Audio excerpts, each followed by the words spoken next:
Hello, and thank you for joining us. I'm here with my brother Chad, and Chad, why don't you tell everyone a little bit about yourself? Because I know these things, but they may not. Okay. So I have had a kind of a weird career. I started out in investment banking and went to business school. After that, I've worked for a number of different companies, been a mediator, um, and I eventually started Boda Borg Boston, which is a entertainment destination business here in Massachusetts. Great. And what would be your definition, your personal definition of leadership? I think I have two because it depends on the goal of leadership. So, one form of leadership is sort of interpersonal, and that would be uh, helping other people become the best versions of themselves. But leadership within an organization, I would define as both motivating and empowering people to strive towards a shared purpose. Nice. So, how do you use your leadership skills and abilities in Boda Borg? It depends. I mean, I think we have a really varied team. We have a lot of people who are, we are their first job. And so for them, um, one of the sort of guiding principles we have is we want Boda Borg not just to be a good place to work, but a good place to have worked. One of my most gratifying things is when people who have worked for us for a few years reach out years later to talk about what they've learned about life from Boda Borg that they're only realizing later, and that we've helped them in their career or in their personal life going forward. So it's about helping them develop from very young adults into the people that they're going to be happy about being, and then along the way aligning them with our goal of creating amazing experiences for people. Nice.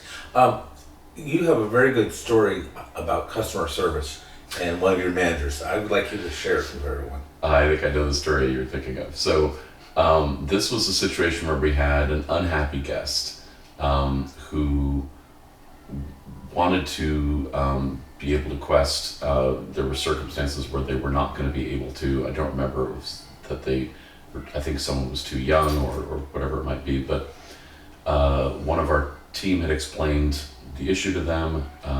Then it had come to one of our managers, and the manager was a young woman, in her mid 20s, was not getting anywhere with this guest, and called me, which is part of our thing is you're empowered to handle this, but we're always here for backup if you need us. So she was doing just the right thing. So she called me down, and as I was coming over, she was explaining that all the things she'd walked through the guest with, and that he was just not listening and was being pretty belligerent. And I came over, and kind of immediately everything got smooth. I was telling him the same thing she was, but he was being very like, okay, I understand, that makes sense. And after he left, she said, okay, how could I have handled that differently? You diffused that situation so fast. And I said, absolutely, I can help you. I called over another young woman who was working with us. I said, this is a really good teachable moment. I'd like you to hear this too. And I said, okay, what if you have a situation like this, one of the first things that you want to do is be a middle-aged white guy. And I think it was really important because that was a big part of why, when I came down, this guy who was also a middle-aged white guy changed his attitude. And it's unfortunate, but it happens a lot. And it was important for my team to know that I didn't think I had magic powers, that I didn't think that I had done something super skillful that had diffused that situation. That in that particular context, part of it is when it gets escalated to the final person, whoever that final person is, a lot of people are like, well, I've gone as far as I can go and I've been heard. But there was no question that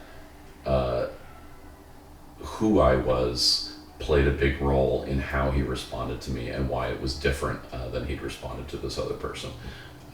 And so, I think making sure the team knows that you get the different challenges. You get that what one person is dealing with in a situation is not going to be identical to what another person is dealing with, is important. Thank you.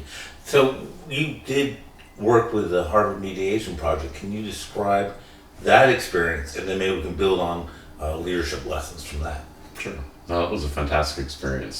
So the Harvard Mediation Program is a creation, it's sort of an offspring of the Harvard Negotiation Project, which is a joint project between the Harvard Business School and the Harvard Law School. And the mediation program is particularly focused on training people who will be lawyers to do mediation skills, and partly for just regular use, but also in the hopes that some of them might choose to become professional mediators. And it involves a lot of different training in conflict resolution and in figuring out how can you get two people to resolve differences without going to court.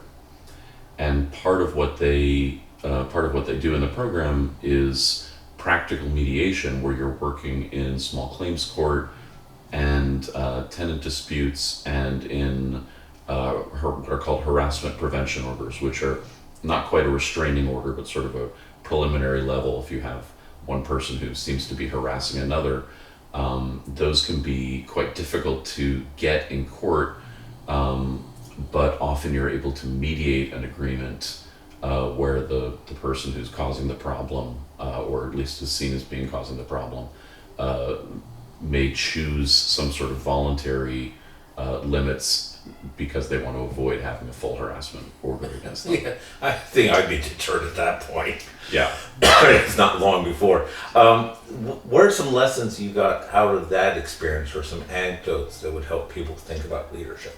Yeah, I think one of the things that keeps coming back to me about that is that leadership, and particularly leadership in mediation, is not about you picking the destination and then pushing everyone to get there.